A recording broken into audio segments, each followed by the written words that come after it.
Hi, everyone, and welcome to the Holistic Health Hub. And our panel this week, we have Harry back. Welcome back, Harry. We missed you last week. I missed you too, but I was doing something cool with my brother.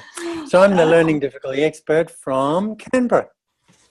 Who's And next? yeah, I'll do it. Hey, I'm Sally in Melbourne and holistically fit specialist. Hello. Hi, I'm Shauna. I'm a naturopathic doctor in Toronto in Canada with a focus on women's health and hormones. Fantastic. And I'm Maggie. I'm a registered holistic nutritionist, mentor, teacher, instructor. You get the idea. But anyway, I'm going to get Harry to introduce this week's panel because he had a really, really great suggestion. And I think it's open to you, Harry. So there have been lots of studies published over the last couple of decades about longevity and about well-being. And the single most important factor is social engagement, having good friends, having mates you can talk to. This is if there's one thing we should all try and work on, it's building those relationships and having good friends, because it's important to be able to share what we're worried about, what we're happy about, just the normal trivia of everyday life. And that allows us to connect, and the connection makes us healthy. The connection keeps us alive longer.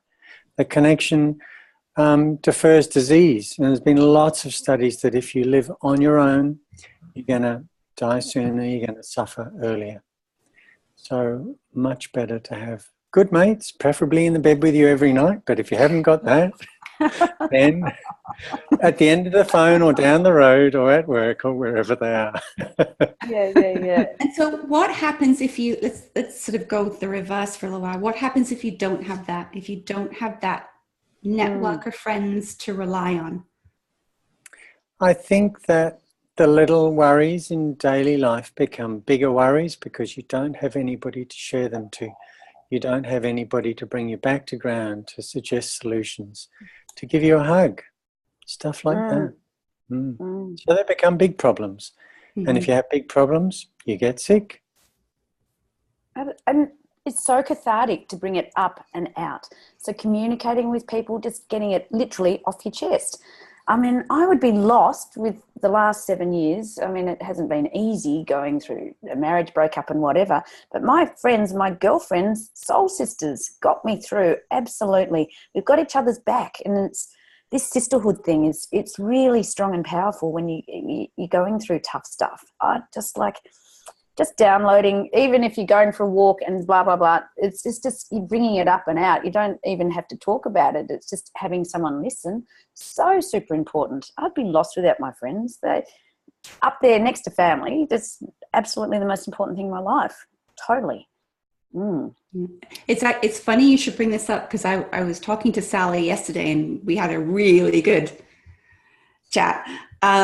But I was listening to the book, The Power of Vulnerability, and this quote just jumped out at me. And it says, in the absence of love and belonging, there is always suffering.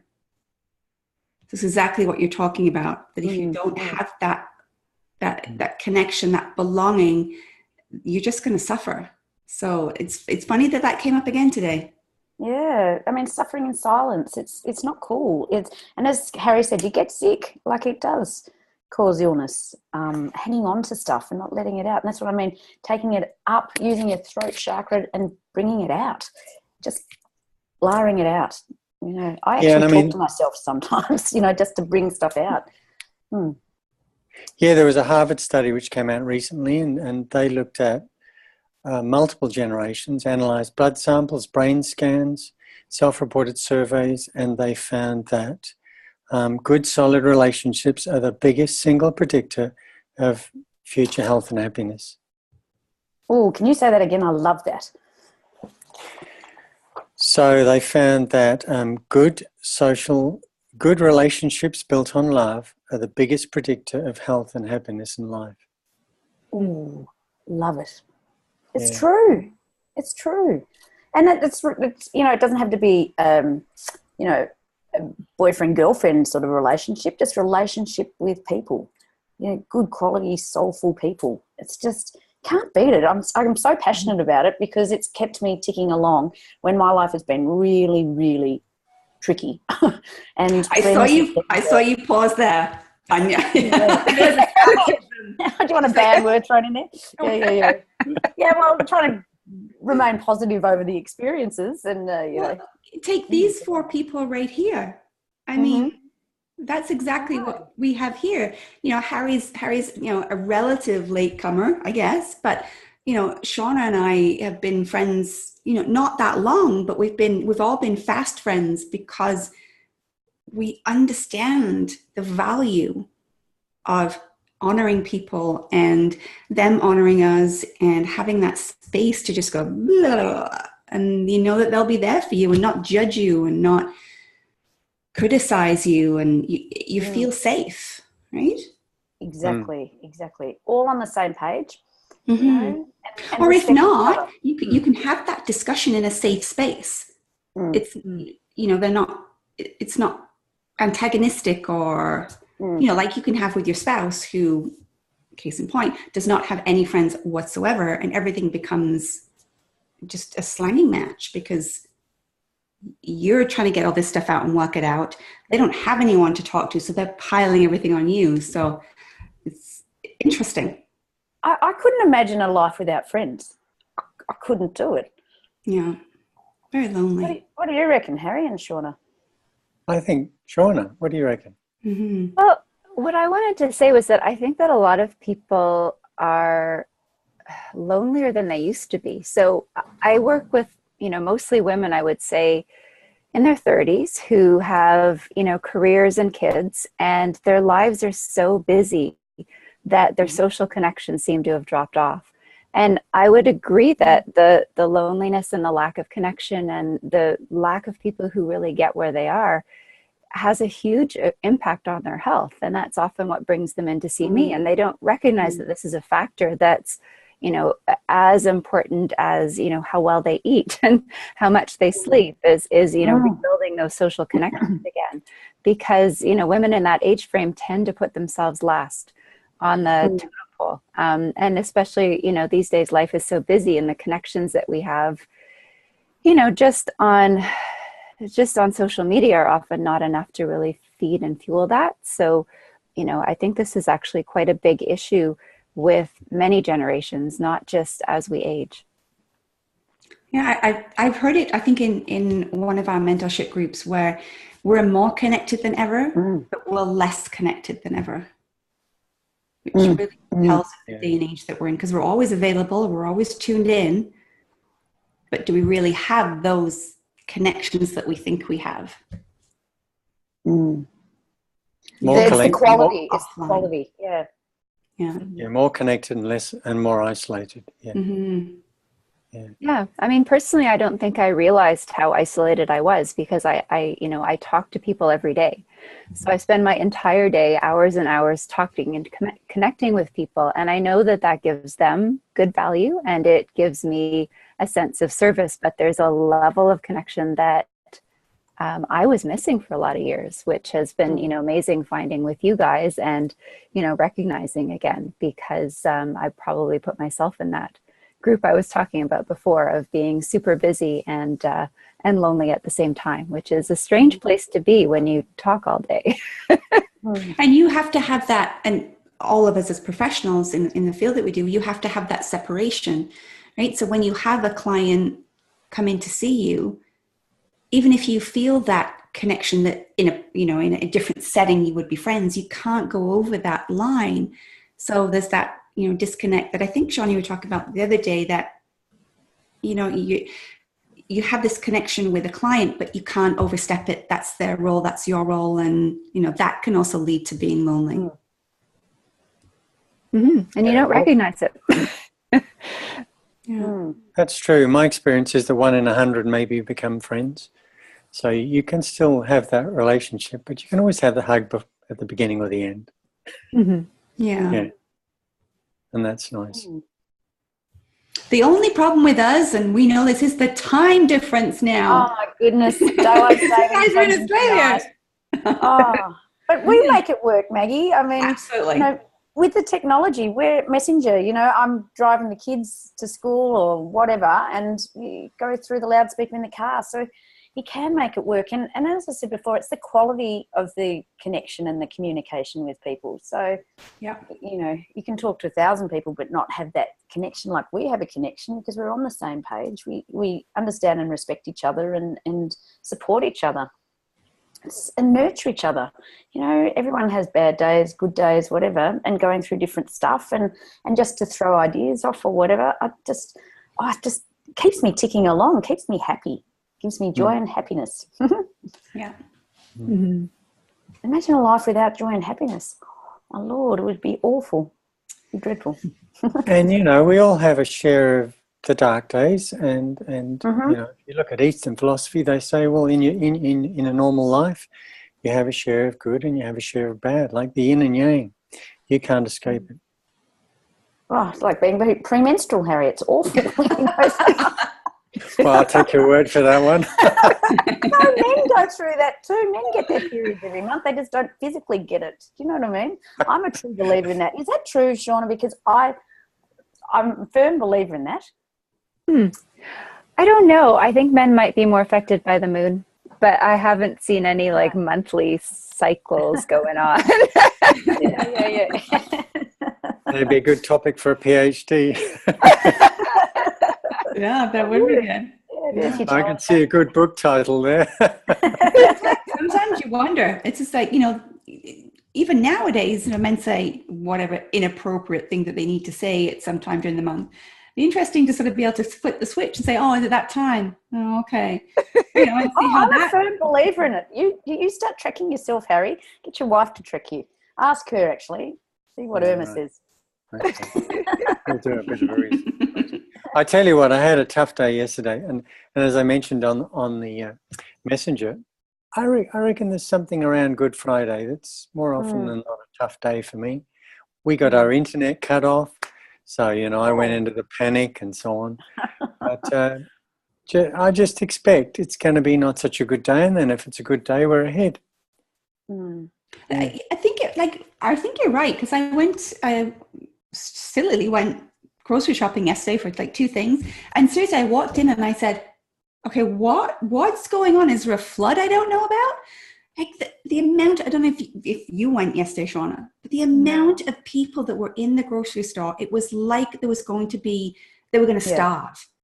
And I was like, you're closed for 1 day.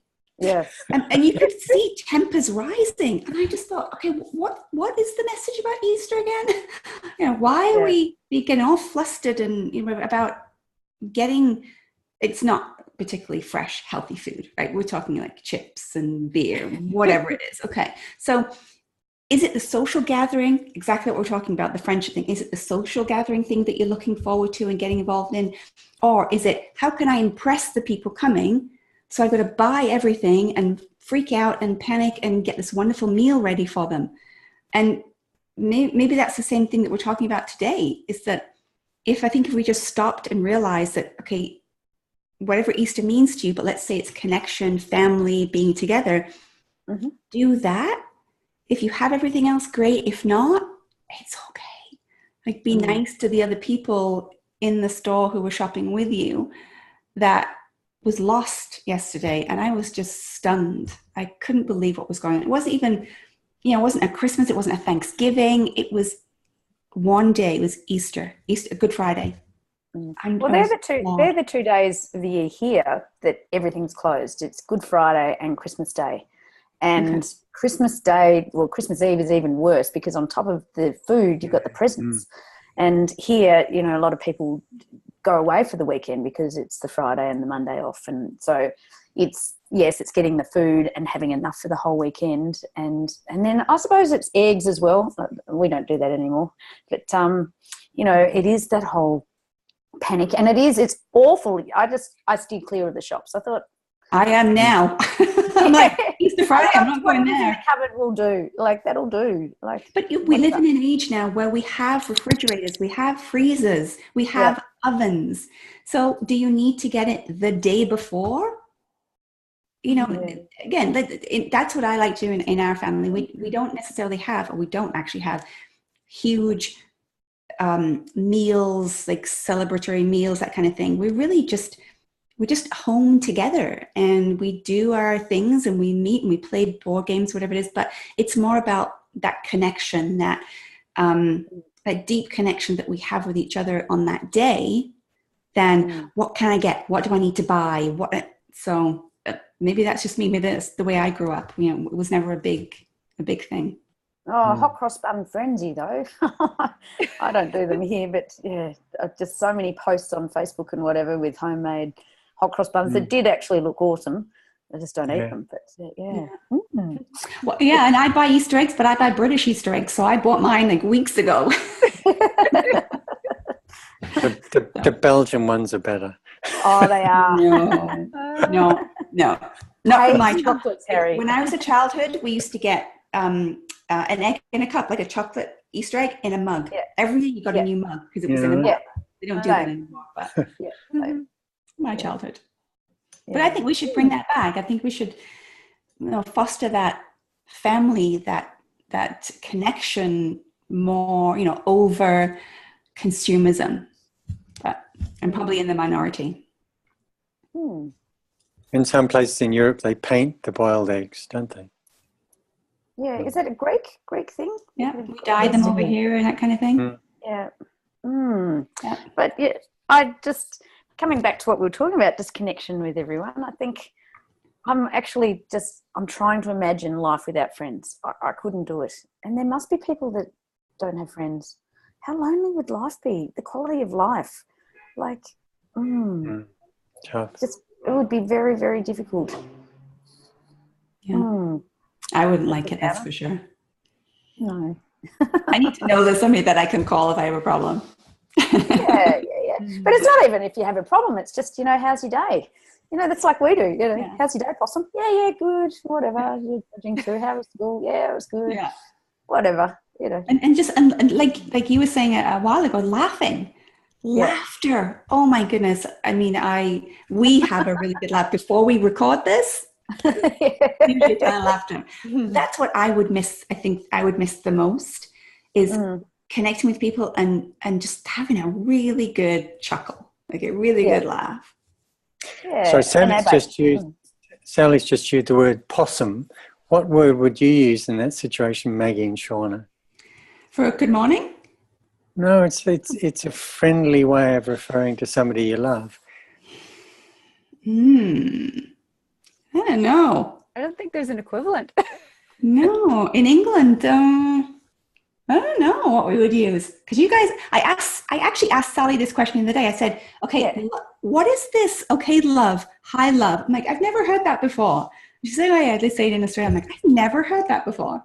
Do you remember, Harry, when they had one of the comedy shows and Magda Zavansky was there and she'd have a fag and a drink in her hand and she goes, I said pet, I said love, I said sweetie. She's so funny. Pet? Or how are you, love? Or how are you, sweetie? That's all our sort of thing. But she was hilarious and she'd be sitting there with a drink and a fag and legs spread and, I said pet. Hilarious. I don't think we have a, speaking for Canadians, as I do, I don't think we have one, do we, Shauna? I can't think of one, no. No? And England? You could start a new trend. Start calling people Possum when you love them. Hi, Possum, how are you? My children, I call them sweetheart. There you go. When I talk to the children, they say, don't say that, that's our word. Squirrel? What do you say, Shauna? You don't use anything? I call them sweeties. Sweeties, yeah. We could start saying, g'day, Possum, now.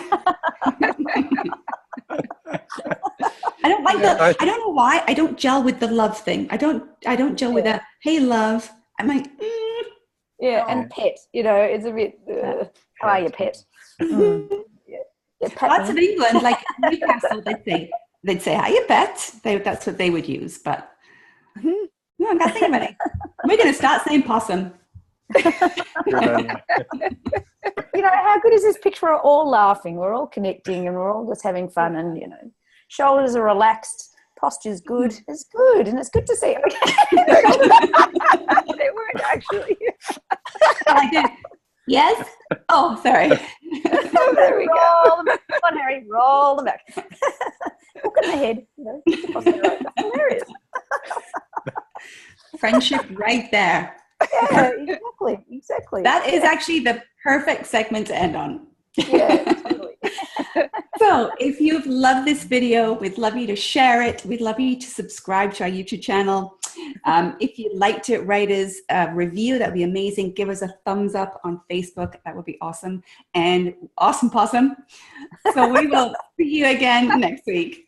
Bye. Bye. Bye.